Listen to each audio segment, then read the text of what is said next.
The intensity of the effort intervals should be hard. This is where you're getting into that minimum 8, 9, or 10 even range. You can be sprinting on these. And the purpose of this type of a run is to maximize your aerobic power and increase your body's ability to consume oxygen efficiently. And this is the gist of VO2 max.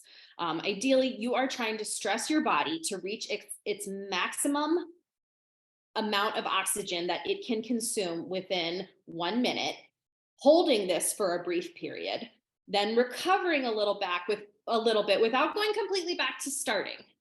And then do it again and again. And that's how you actually, it's progressive overload. Over time, you are maximizing the amount of oxygen that you can consume in a given time.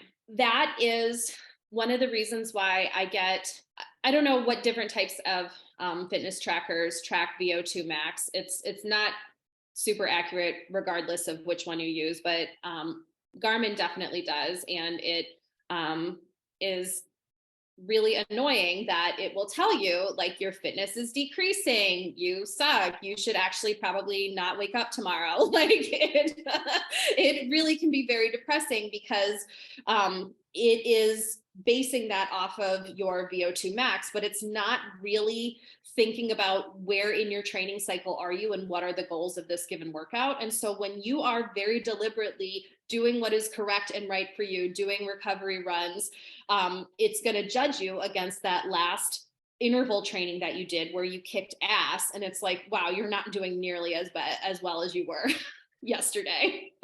I have a question. Go ahead. I'm just wondering what the balance of all of these should be in an efficient training plan. Like how many speed runs compared to how many tempo runs should there be to kind of maximize your efforts? Yes, absolutely. So as Sarah said before, every single training plan needs to start with building a base. And that may mean several months. It may mean over 100 miles of base work. But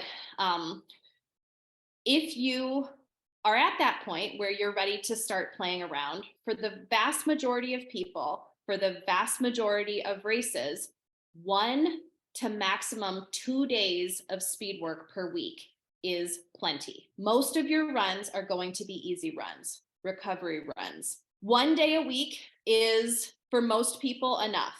And your tempo threshold runs, although they are not quite the same as the intervals, which I said were your specific speed work, for all intents and purposes, they should be considered equivalent in an overarching training program.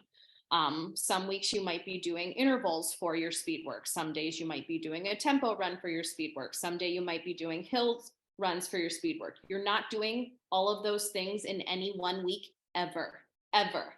If you see a program that is telling you to do those types of workouts all in the same week, you rip it up and walk away.